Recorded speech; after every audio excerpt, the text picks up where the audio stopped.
اعوذ باللہ من الشیطان اللعین الرجیم بسم اللہ الرحمن الرحیم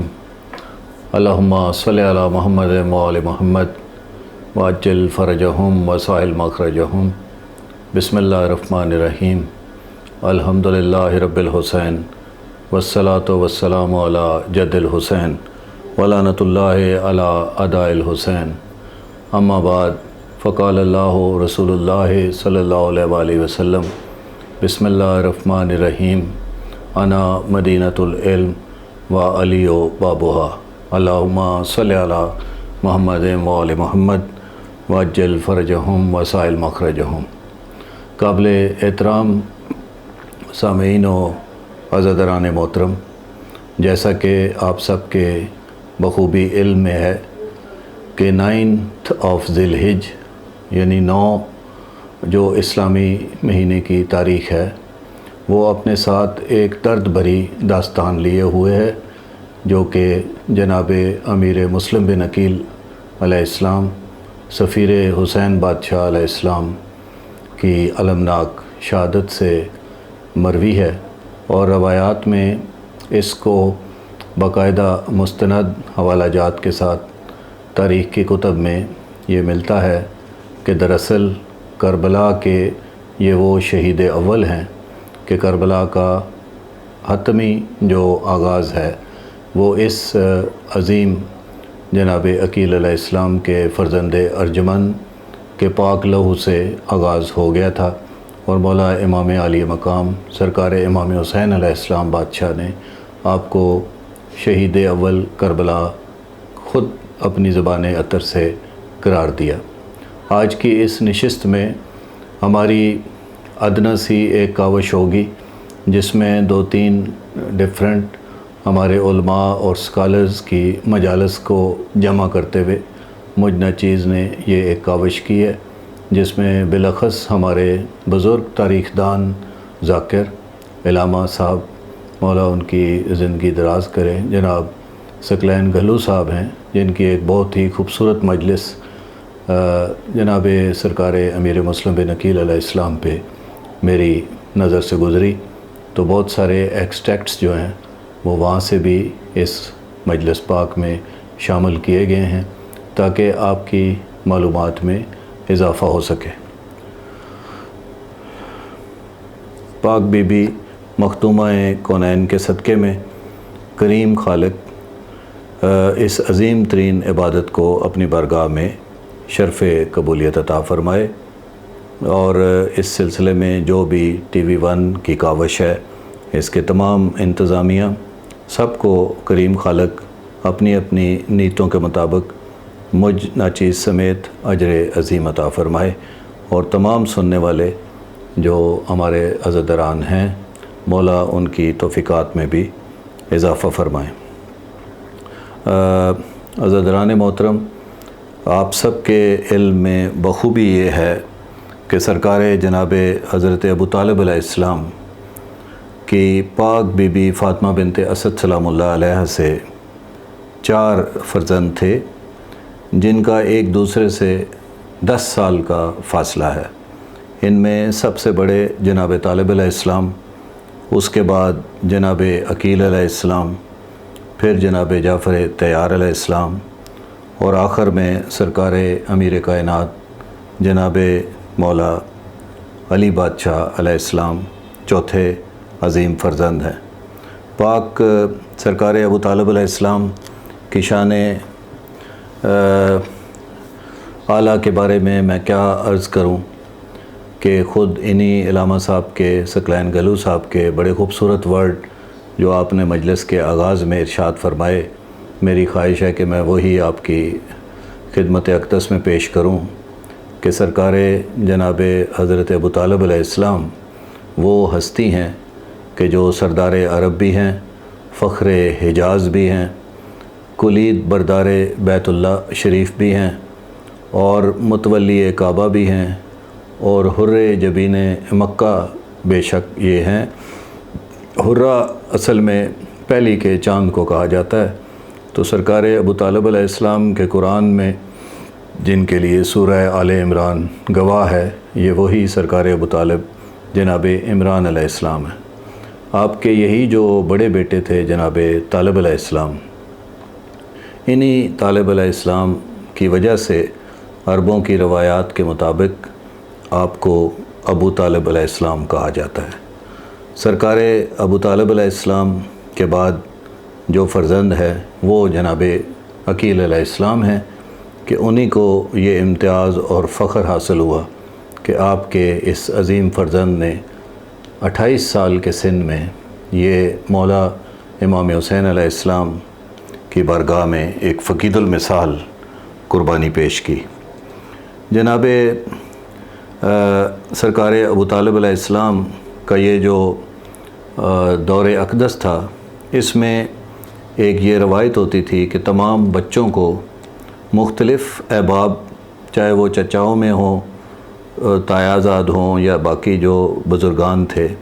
وہ ان کی کفالت کا ذمہ لے لیتے ہوتے تھے۔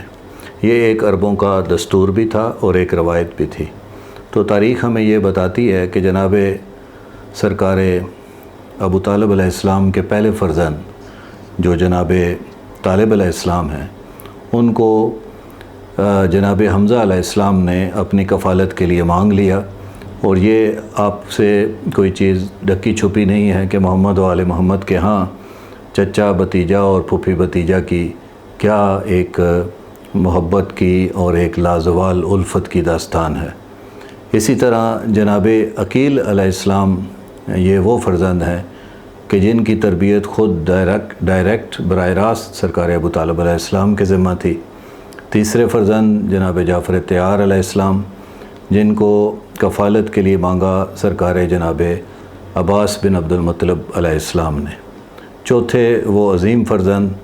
جو میرے آپ کے کائنات کے امیر ہمارے اول امام علی بادشاہ علیہ السلام، کہ جن کے لیے سرکار محمد صلی اللہ علیہ وآلہ وسلم نے جناب ابو طالب علیہ السلام سے فرمایا کہ علی علیہ السلام کی کفالت کا ذمہ میں محمد صلی اللہ علیہ وآلہ وسلم لیتا ہوں۔ آپ سب جانتے ہیں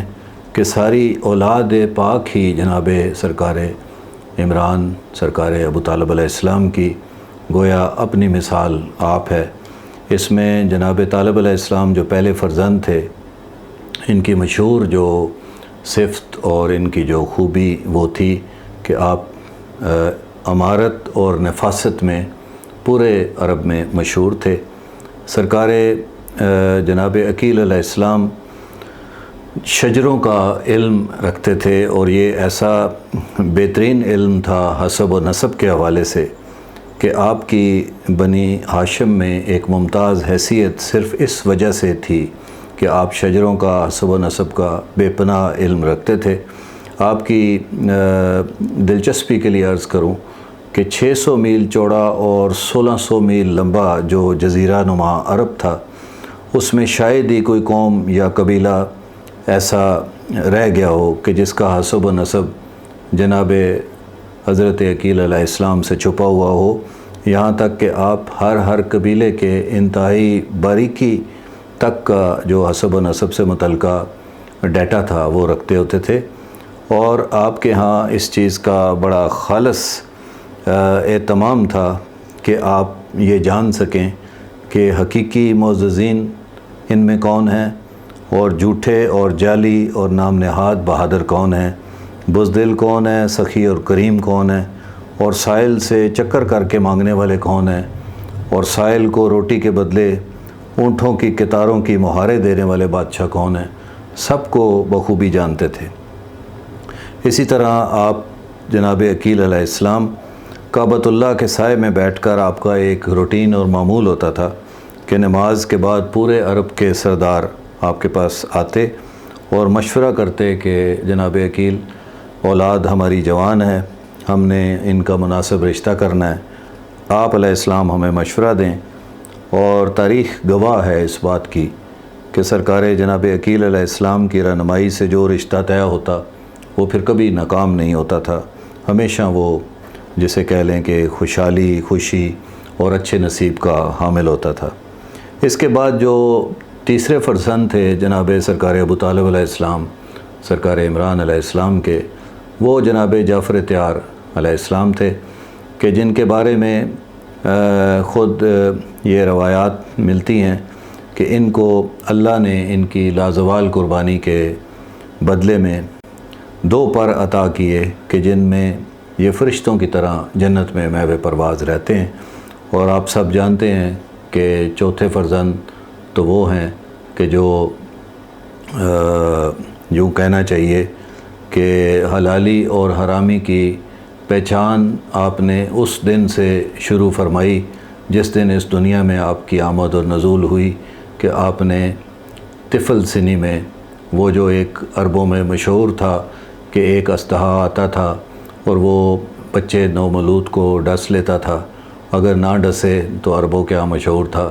کہ یہ بچہ حلالی ہے، اور اگر ڈس لے تو پھر حرامی ہے۔ اس دن یہی کیا تھا پاک علی بادشاہ نے کہ اس اسدحہ کی آمد پہ آپ نے اس کو 2 برابر حصوں میں ایسے جبڑوں سے پکڑ کے طفل سنی میں اپنے گہوارے کے اندر ہی چیر کے 2 ٹکڑے کر دیا تھا، جس پہ عربوں کے بڑے بڑے سردار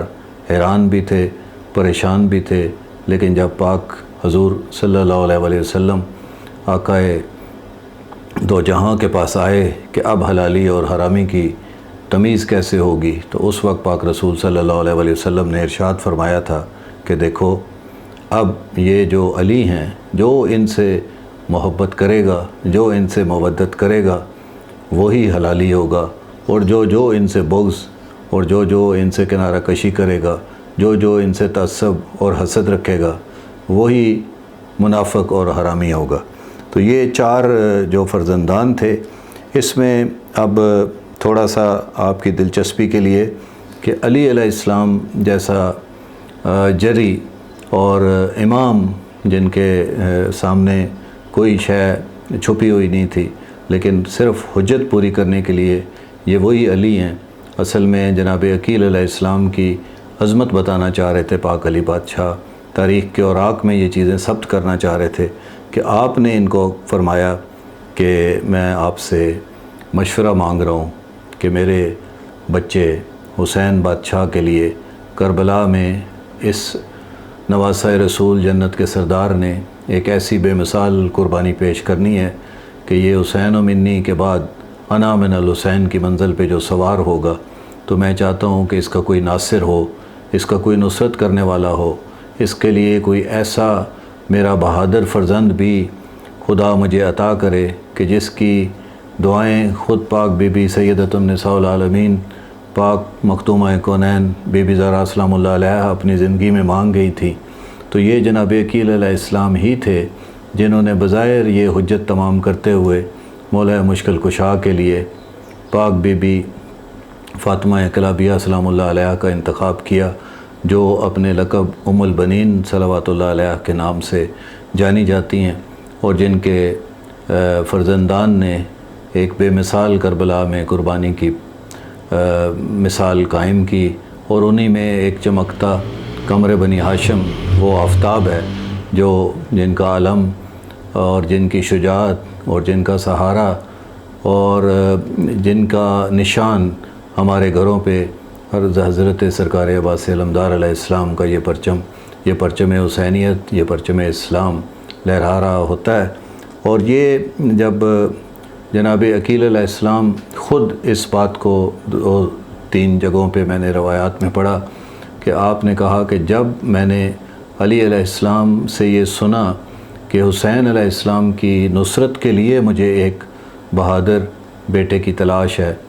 تو اس دن سے ہی میں نے جناب سرکار امیر مسلم کی تیاری شروع کر دی، تاکہ میں علی علیہ السلام کی طرح میں بھی اپنا ایک فرزند جو ہے وہ مولا حسین علیہ السلام کی بارگاہ میں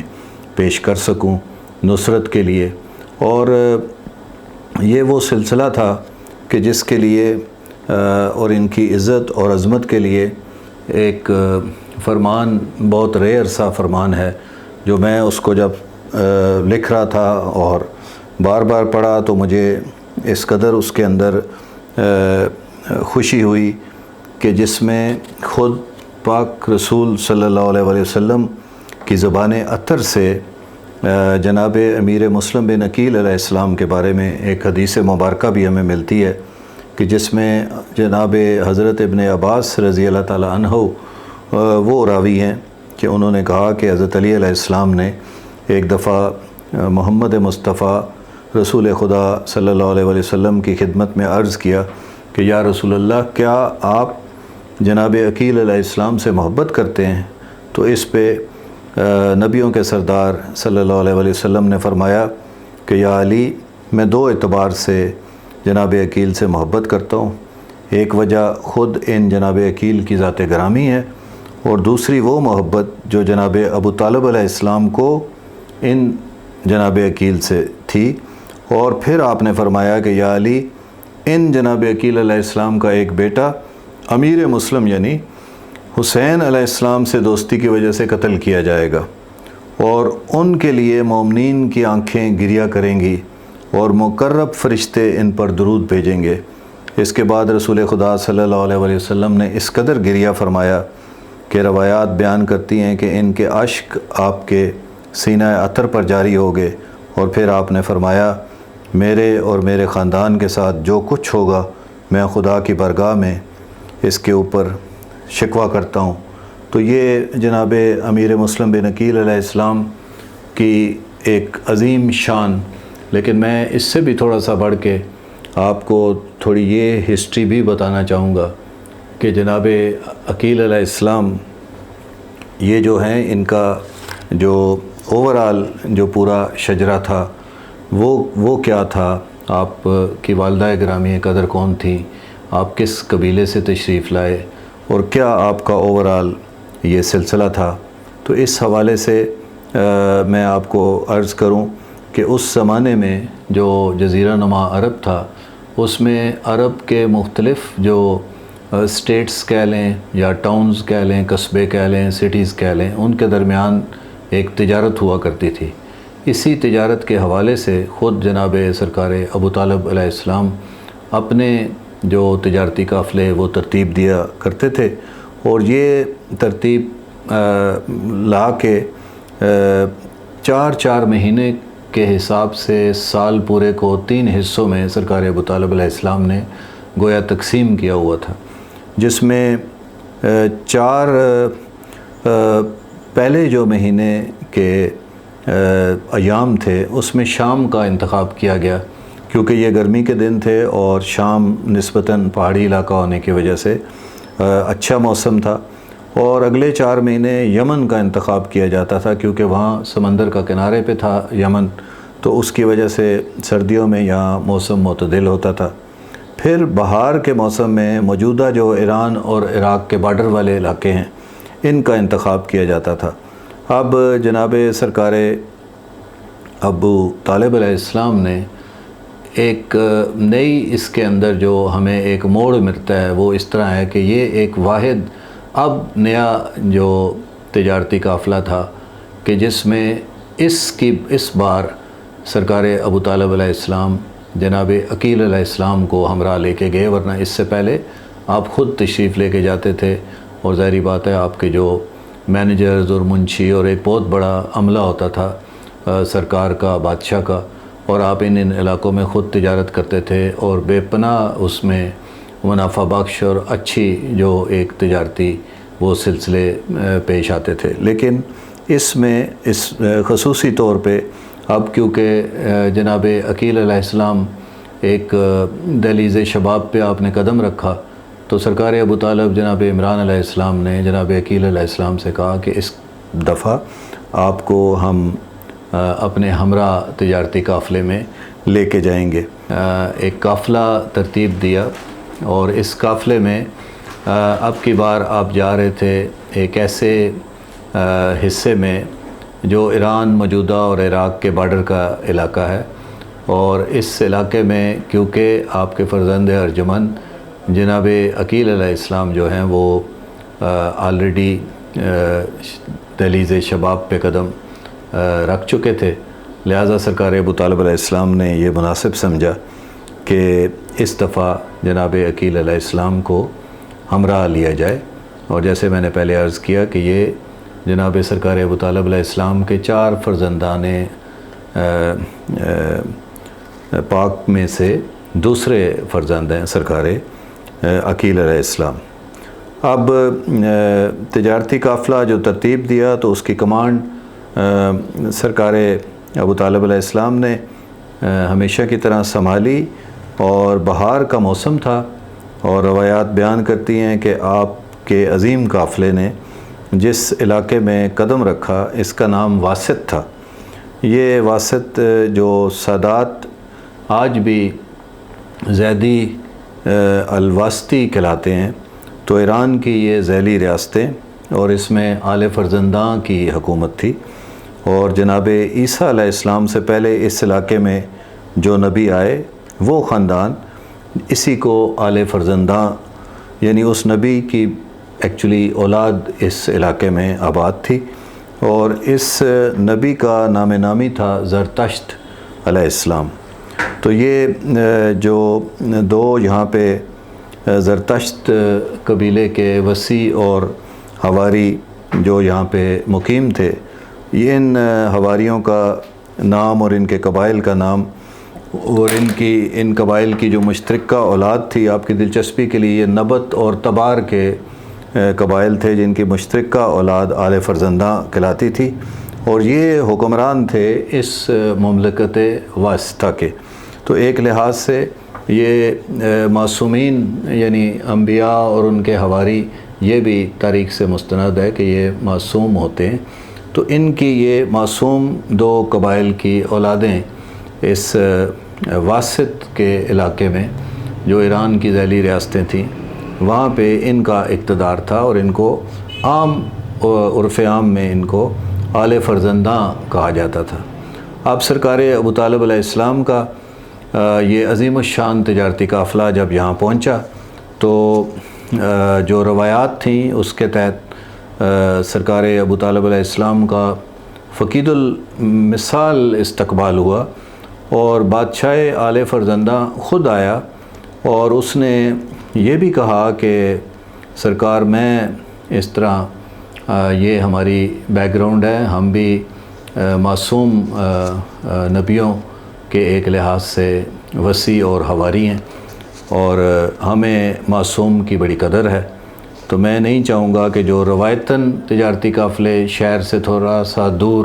جس کو آج کل ہم سبربز کا علاقہ کہتے ہیں، ان جگہوں پہ وہ قیام کرتے تھے، اور پھر لوگ وہاں پہ آ کے اپنی اشیاء کی تجارت کرتے تھے، ان علاقوں سے جو چیزیں لے کے آتے تھے وہ خریدتے تھے، اور اپنی چیزیں وہاں پیش کرتے تھے، وہ واپس لے کے آتے تھے، یہ ٹریڈیشن تھی۔ لیکن انہوں نے بادشاہ آل فرزندہ جو تھا اس نے اس خواہش کا اظہار کیا سرکار ابو طالب علیہ السلام سے کہ آپ تشریف اگر لائے ہیں یہاں پہ تو آپ کا باقی قافلہ اپنی جگہ تجارت کے امور میں وہ رہے، لیکن میرے لیے یہ بڑی عزت ہوگی کہ اگر آپ میرے محل کو اپنے معصوم قدموں سے عزت بخشیں۔ بس عزاداران کیا بتاؤں کہ بے مثل دعوتیں ہوئیں، اور ماند من و سلوہ عظیم طعام کا اہتمام کیا گیا۔ ریشم اور حریر اور دیابی اور سندس اور استبرق کے پردے اور شفق کی گویا کناتیں لگیں،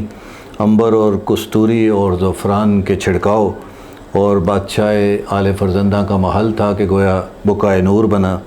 اب دعوت ہوئی بے مثل ایک سلسلہ، اور اس کے بعد گفتگو جب ہوئی تو سرکار ابو طالب علیہ السلام سے بادشاہ کچھ اس طرح مخاطب ہوا کہ اے حر جبین مکہ، اے کلید بیت اللہ شریف، اے ہاشمیوں کے عظیم سردار جناب ابو طالب علیہ السلام، میں آپ کو یہ بتانا چاہوں گا کہ ہمارے بزرگان یہ بتا گئے ہیں کہ آخری زمانے میں آپ ہی کے بنی ہاشم کے قبیلے میں ایک عظیم ہستی جو آخری نبی ہوں گے، اور یہ خدا کی حجت تشریف لائیں گے۔ تو میں یہ پوچھنا چاہ رہا ہوں کہ آپ کیونکہ اسی بنو ہاشم سے تعلق رکھتے ہیں تو مجھے بادشاہ کو بتائیں کہ کیا پاک رسول صلی اللہ علیہ وسلم، سرکار محمد صلی اللہ علیہ وسلم اس دنیا میں تشریف لا چکے ہیں؟ ہمیں اس کا بڑا انتظار ہے کیونکہ یہ ہمارے بزرگوں کی پیشن گوئی تھی۔ اس وقت جناب ابو طالب علیہ السلام مسکرائے، اور آپ نے فرمایا کہ وہ جس کا آپ کے بزرگوں نے بتایا بالکل ٹھیک بتایا، اور وہ